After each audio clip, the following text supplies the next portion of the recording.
Now, Bob Murphy's next. Now, Bob, I have 3 very young children. And one of the things about Bob that they know about is you can spell it the same forwards and backwards. Not too hard for my 3-year-old. And they said, so tell me about this Bob Murphy guy. Well, I said, well, he believes that the price of things should be the real price, not the fake federal price. And my son, he goes, Dad, no shit. Why shouldn't it be the real price, not the fake price? He goes, why the fuck did this guy go to college to know about this shit? I said, I have no fucking idea why he went to college. I knew about the real shit about my sophomore year of college. I dated this girl, and I think she's not here, but she was earlier.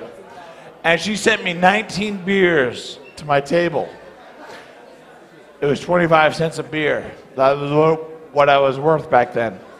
And she said, he's about 19 beers worth. And I said, yeah, that's true.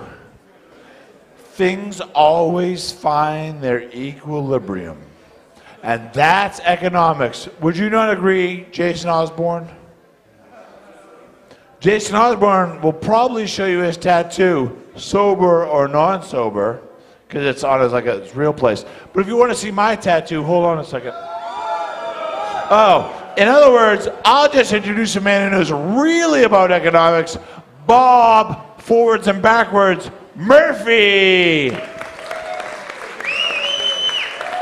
All right, everybody, let's give it up for Chris Lawless. It's a thankless job to be up here, and the good thing about Chris is the longer he goes, the more confident I was getting in the material I had prepared. I was looking, these guys are going to like this shit after him.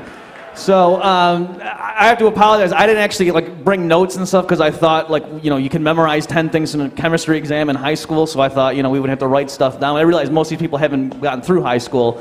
So yeah, I thought we were supposed to make fun of each other. That was the whole point, not talk about our shows and stuff. This is me. Let's say is Sovereign Curtis? Yeah, there he is. Let's give it up for him. Now the thing about Curtis is now you guys as the attendees might not know this, but those of you who are sort of behind the scenes and involved like a lot of us are in giving talks, so we all know that what Curtis has done has taken this whole spontaneous order thing and just run with it. All right, yeah, some people are okay. He is the anti-central planner of PorcFest. Okay, I see the spontaneous order was a bit above your comprehension. Yeah. Okay, let's tone it down for the crowd. All right. All right, what else we got to talk about? Oh, I prepared an impression for you guys. I think you'll enjoy it. I just hope you find it. Tell me if you know who this is. I'm Uncle Sam. I'm gonna get good.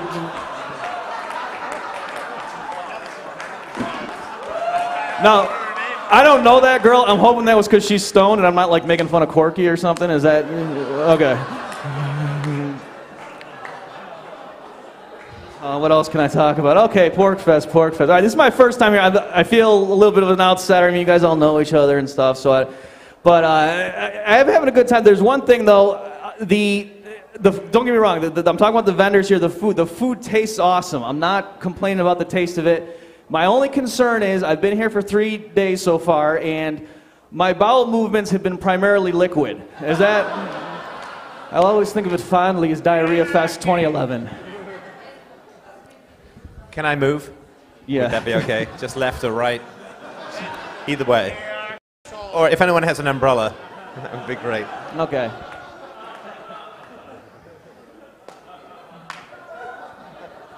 All right, who else we got to talk about? Let's see. Yeah, that's okay. I did prepare some jokes about Adam here, but I saw his arms and good day to you too, sir. Thank you. Yes. What else we got? Is Jamie still around, or did he decide to leave? Jamie said, "Hey, Jamie, no matter how much you drink, you're still going to be you."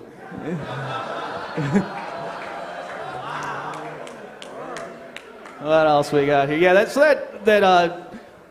Wheels Off Liberty is good. I confess I hadn't listened to that before. It was my first time hearing it the other night.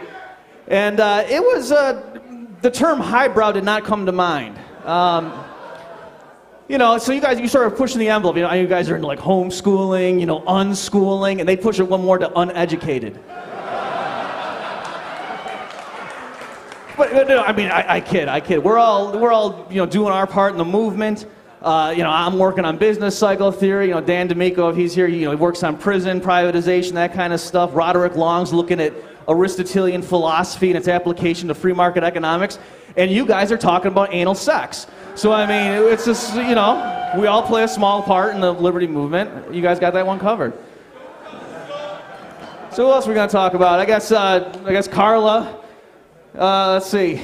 What can we say about Carla? Well, I mean, obviously what we're trying to do up here is we're trying to be cool, like Comedy Central, and we're going to roast people, you know. So this alternate universe, Stefan is David Hasselhoff, right?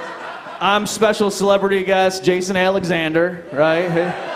George is getting very angry, right? And Carla is so not Pamela Anderson at all. Because there's one big difference. She has much bigger brains. What did you guys think I was talking about? All right, I'm sort of out of material. Is there anything I'm forgetting to talk about? Oh yeah, it was like in my professional career, I forgot you were here.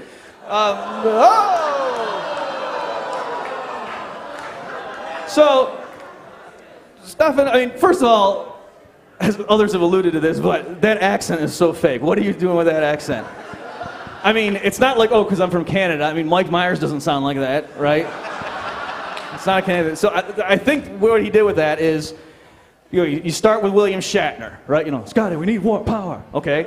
Then you add Sean Connery. Junior, we're going the wrong way. My diary is in Berlin, right? Okay, those two.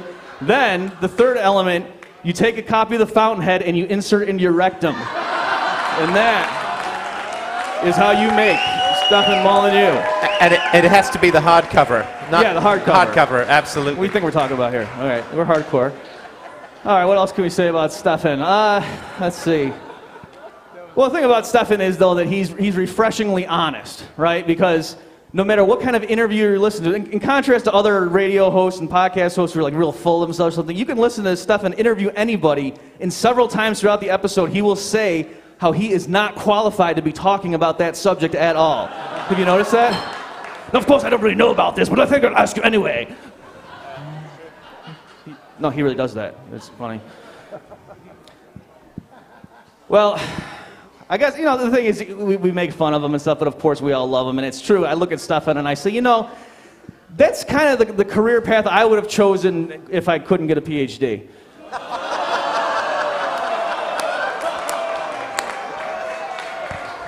How much money did I save? Yes, it was quite a lot. Yeah.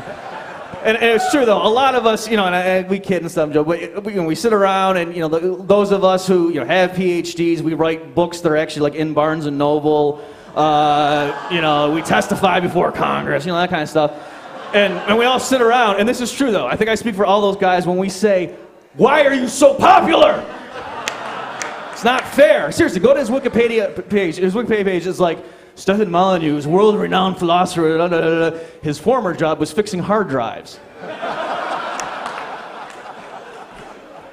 Well, in summary, I think I would just like to say, Stefan, that if you were half as important as you think you are, SEAL Team 6 would have already killed you. Thank you.